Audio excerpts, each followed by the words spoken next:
Olá, amados, estamos retomando aí a sequência de Gênesis e estamos quase finalizando, ou seja, estamos chegando hoje, talvez a gente entre no capítulo de número 50, que é o último capítulo do livro de Gênesis.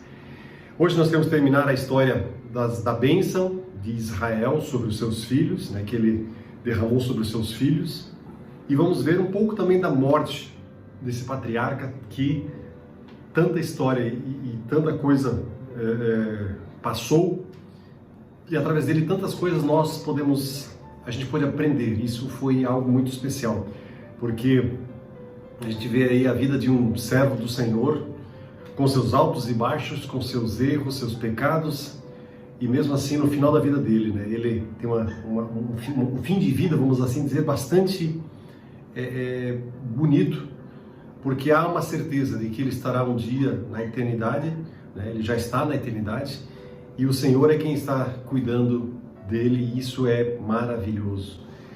Então, amados, antes de a gente passar aí a leitura da palavra, convido para que possamos juntos, né, ter uma palavra de oração. Pai querido, no nome de Jesus, eu clamo e peço para que teu poder, tua graça, tua presença, teu Santo Espírito estejam aqui nesse lugar, derramando a sua alegria, o seu discernimento, para que, ó Deus, a nossa mente possa compreender e entender a verdade que está escrita na tua palavra, Senhor. Não o que nós queremos ouvir, mas aquilo que tu queres dizer, Senhor. Permita, Pai, em nome de Jesus, que o Espírito Santo perscrute os nossos corações e a nossa mente, de tal jeito que fique e sobre apenas aquilo que serve e honra o teu santo e poderoso nome. Em nome de Jesus, também repreendo todo mal e toda operação de engano, todo ataque do mundo das trevas, que intenta contra os retos caminhos do Senhor. Em nome de Jesus, sai toda hoste perversa da maldade, toda forma de angústia e opressão, repreendo na autoridade do nome do Senhor Jesus Cristo. É no nome dele que nós oramos e agradecemos. Amém e amém. Vamos lá, gente. Então, convido, se não abriram ainda, Gênesis capítulo 49, a partir do versículo 27, que é o que nós não vimos. No último encontro a gente falou bastante sobre José, até porque existe bastante coisa para ser falada sobre José, né? José teve uma história muito bonita. Então, mas vamos agora retomar as bênçãos do patriarca, ou em alguns casos não bênçãos, né? Como a gente pôde perceber. Pois bem, versículo 27, lá diz assim: Benjamim é um lobo voraz. Pela manhã devora seus inimigos, ao entardecer divide o despojo. Versículo 28, essas são as 12 tribos de Israel, e foi isso que seu pai disse ao despedir-se de seus filhos. Deu a cada um deles a bênção que lhe era adequada. Então vamos dar uma olhadinha em algumas coisinhas aqui. Benjamim era o filho mais moço de Raquel, e aqui o patriarca compara ele como um lobo feroz e perigoso, e que faria, obviamente, grandes estragos. O lobo, ele é um bicho, um animal muito alerta, muito atento, furtivo, né? Se esgueira pelos cantos. De noite ele entra sorrateiramente entre as ovelhas e foge depois que apanha uma das suas presas. No hebraico, teiraf, né? Significa rasgar em tiras. Na verdade, fala de uma crueldade selvagem, fala de, algo muito forte. E os lobos, no início da noite, eles podem ser tão selvagens e destruidores como aqueles da madrugada. Em qualquer momento eles estão prontos para negócios ferozes, comportamentos assim terríveis, vamos assim dizer.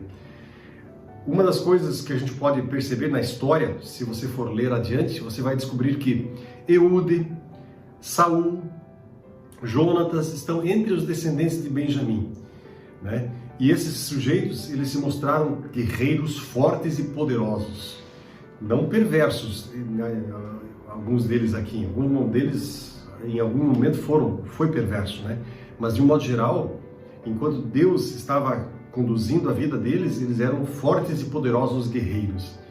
E, inclusive, os guerreiros, o pessoal da tribo de Benjamim, eles ficaram famosos porque eles eram arqueiros e lanceiros extremamente habilidosos, né? E bons, vamos assim dizer, no que eles faziam.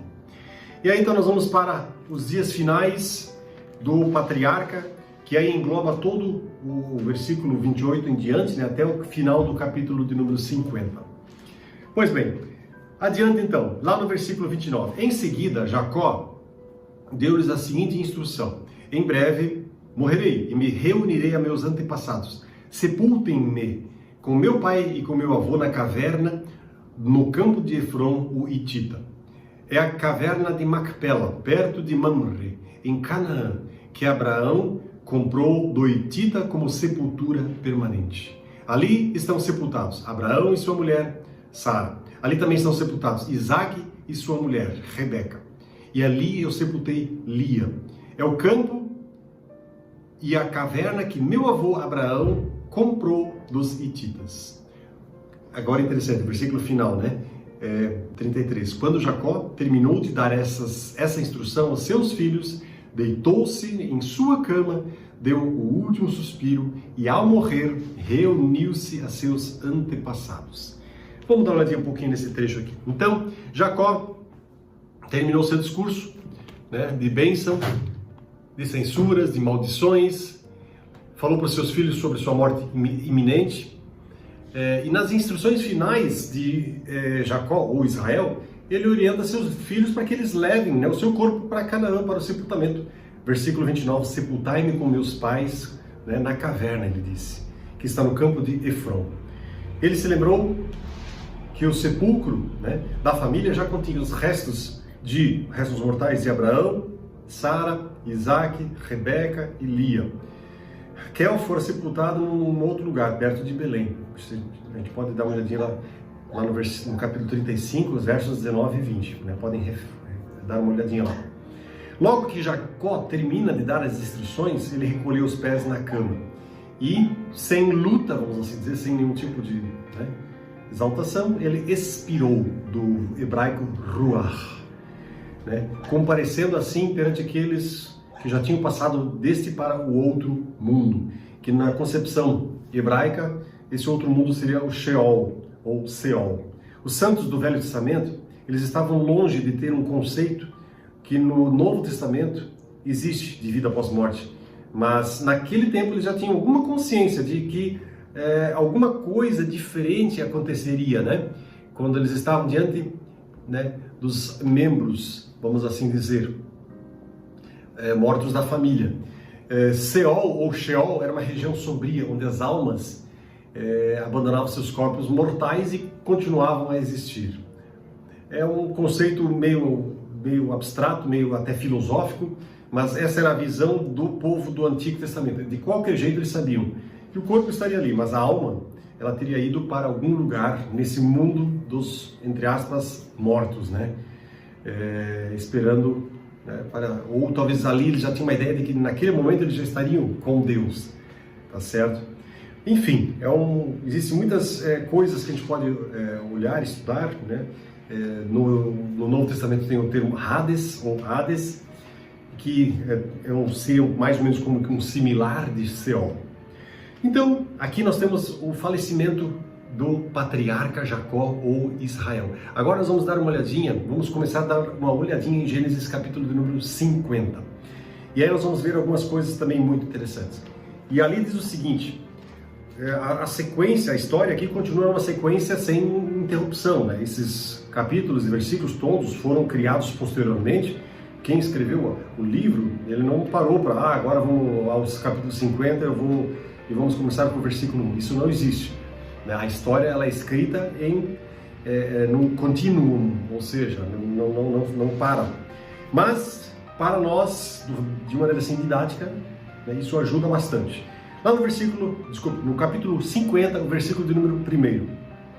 Jacó atirou-se sobre seu pai, chorou sobre ele e o beijou. Em seguida deu ordens aos médicos que o serviam para que embalsamassem o corpo de seu pai, e Jacó foi embalsamado. O processo de embalsamamento levou os 40 dias habituais, e os egípcios né, lamentaram sua morte durante 70 dias. Vamos dar uma olhadinha em algumas situações que se mostram aqui. José, aqui mostra um grande carinho e afeto pelo seu pai, na, vamos assim dizer, demorada manifestação de carinho que ele se lança sobre os seus pais, né? E a Bíblia não diz quanto tempo ele fica, mas certamente ele ficou algum tempinho. E com certeza os outros filhos de Jacó também deram vazão para o amor que eles tinham pelo seu pai. Não sei quanto aqueles que receberam, em vez de bênção, né, uma maldição. A gente não sabe, mas no mínimo respeito eles tinham para com seu pai, né? E para que o corpo de Jacó pudesse aguentar uma certa ou longa viagem que eles teriam até Hebrom, porque ali seriam muitos dias de viagem, então Jacó faz o quê? Chama os servos, né, que eram os médicos egípcios, para que eles embalsamassem ele. E aí no versículo 2 está escrito, e eles o embalsamaram. Os egípcios, gente, eles eram muito cuidadosos quando eles faziam esses processos de embalsamamento, né? Eles, para preservar o corpo de uma pessoa, havia assim, umas regras, uma sequência, e até porque eles, para os egípcios, eles faziam isso porque eles acreditavam que aquela vida, aquele corpo iria retornar para sua antiga residência, né? A alma iria retornar para sua antiga residência, né? E o corpo, se ele estivesse obviamente preparado para essa ocupação. Então as múmias egípcias eram preservadas e foram preservadas durante séculos. Nós temos inclusive até os dias de hoje, né, resquícios ou restos de múmias do processo de embalsamamento que realmente era extremamente cuidadoso e bom que eles faziam. E esse processo de embalsamamento, as múmias que temos ainda hoje, são um silencioso testemunho dessa eficiência dos embalsamadores egípcios. Aqui tem um termo em hebraico que é reifei, que significa curar, né? Ou remendar por meio de cirurgia ou remédio. Esse é o termo, né, traduzido por embalsamar. Então no egípcio, na verdade, tinha muitos médicos. E é possível que eles realizassem a maior parte desse embalsamamento, né? E eles é que fizeram todo o processo. Inclusive aqui dá a entender que eles fizeram o processo completo, como eles fariam, como se fosse o faraó ou alguém de alguma estirpe extremamente nobre. Então, aqui eles fizeram todo o processo envolvido. Bom, de qualquer jeito, então nós temos o quê? Esse corpo de Jacó foi embalsamado para a viagem e, obviamente, deveria ser muito bem preparado para o dia do sepultamento.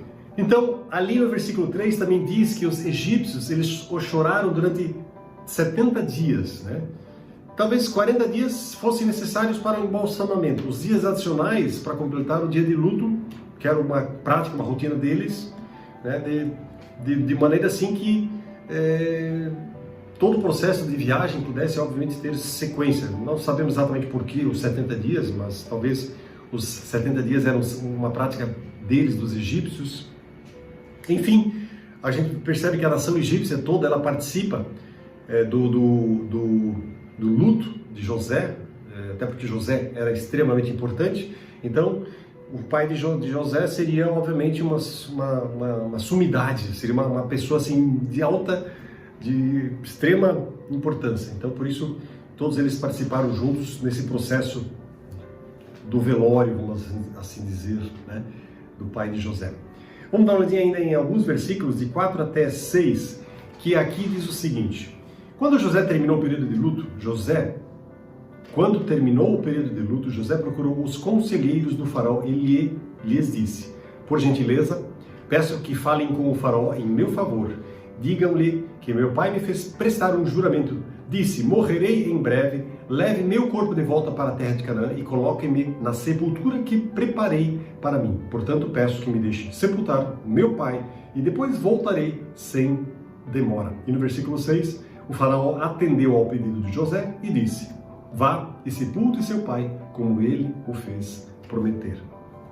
Então aqui nesses versículos, né, para obter essa permissão oficial do faraó, né, José apresenta seu pedido, né, e coloca isso diante dele. E até porque o próprio Jacó disse para José: né? Ele diz assim, que o meu sepulcro que eu abri para mim. Então, ele já tinha preparado tudo, o pai de José no caso. O hebraico, queira, pode ser traduzido como cavar ou comprar, né? Ou seja, Jacó preparou tudo, ele comprou ou preparou o sepulcro dele. Em Deuteronômio capítulo 1, verso 6, essa mesma expressão, esse mesmo termo hebraico, ele significa comprar. Mas quem sabe aqui nessa passagem ele fique mais correto traduzir por abrir. O meu sepulcro que eu abri, né? Parece ser a melhor tradução aqui. Abraão comprou um pedaço de terra em Efron, né? Para que pudesse ser usado como lugar de sepultamento de Sara. E não há motivos nenhum para que a gente se oponha a ideia de que Jacó, quem sabe, ele tenha entrado na caverna e, quem sabe, até cavado o próprio buraco na rocha para a sua sepultura. Essa era uma prática, né? Os ricos, eles tinham essas condições de cavar na rocha a sua sepultura e era o que eles faziam. Muito bem, gente. Aqui, com esse versículo, nós vamos encerrar esse momento aqui agora. Mas eu queria, assim, que cada um pudesse também agora olhar um pouquinho para trás. Nós vemos aqui que Jacó, ele passou desta vida, vamos assim dizer, para um outro, entre aspas, mundo, né? Como era a interpretação da época, e ele o faz com uma consciência tranquila, a gente percebe aqui em nenhum momento ele está ansioso, agitado, ele está nervoso porque ele vai morrer, não, mas ele tem uma convicção no seu coração, ele sabe exatamente o que vai acontecer e ele sabe exatamente para onde ele vai. A grande pergunta que eu e você precisamos fazer: você sabe para onde você vai? Você tem certeza de que você estará um dia na eternidade com o Senhor? Porque se você não tiver essa certeza, né? E quem é que tem certeza disso? Aquele que sabe que é filho do Altíssimo, filho do Senhor dos Senhores. Aquele que sabe que ele não é apenas criatura, ele não é apenas uma parte da criação, não. Ele se tornou filho porque ele entregou sua vida para Jesus, né? Aquele que recebeu a Jesus Cristo como seu Senhor e Salvador, ele se tornou filho de Deus. Aquele que é filho tem convicção, porque a Bíblia diz lá, Paulo fala, né, que o próprio Espírito Santo de Deus, ele testifica em nosso espírito de que nós somos filhos de Deus. Ou seja, eu e você, nós podemos ter certeza de que somos filhos de Deus e, portanto, se somos filhos de Deus, nós um dia estaremos com Ele na eternidade. Então, aquele que não tem essa convicção precisa colocar a sua vida em ordem com Deus. Quem sabe entregar a sua vida, porque nunca entregou, viveu talvez uma vida dentro da igreja, viveu uma religiosidade, viveu um tradicionalismo, mas nunca, na verdade, conheceu Jesus como seu Senhor e Salvador. Essa convicção é algo que está dentro do coração da gente. E o Espírito Santo de Deus, ele confirma, testifica em nós que nós somos filhos de Deus. Se você tem essa certeza, dê glória a Deus, porque esse é motivo de grande louvor e de regozijo por parte, né, do Filho do Altíssimo. Mas se você não tem essa certeza, meu amado, não perca tempo. É agora que você precisa chegar diante do Senhor e dizer para Ele: Pai, eu quero entregar a minha vida para Ti. Eu quero que Tu sejas o meu dom, meu Senhor, o meu Rei. Porque eu quero que o Espírito Santo habite e more em mim também. Todo aquele que entrega a vida para Jesus recebe também o Espírito Santo dentro dele, porque Ele é quem confirma que nós somos os filhos de Deus. Então, meu amado, se você quer isso, deseja isso, dobre seu joelho agora mesmo e ore ao Senhor e clame e peça por misericórdia para que Ele seja o dono de sua vida. Amém? Quero terminar esse momento orando e clamando pelo Senhor, pela vida de cada um que está ouvindo essa palavra. Pai querido, obrigado. Muito obrigado que a gente pode estar aqui falando contigo, ouvindo tua voz. Que bom, Pai, poder ver as histórias, né, que tu deixaste registradas na tua Sagrada Escritura, histórias que mostram o teu conduzir, o teu carinho para os teus filhos, a tua direção que tu mesmo, quando fazias, davas para os teus filhos. Muito obrigado por esse momento tão especial, Pai, de ver e ouvir a tua voz. Pai, também sei que tu tens interesse e plano em nossas vidas, tu tens interesse na vida de cada um que está ouvindo essa palavra agora. Então, no nome de Jesus, derrama teu fogo, tua glória, tua presença, para que cada vida agora possa se prostrar diante de ti, quebrantar-se perante tu que és o único Senhor, Deus todo soberano. Pai, no nome de Jesus, mova o teu Espírito, mova a tua paz, mova a tua presença, mova a tua alegria na vida de cada um que está ouvindo essa palavra.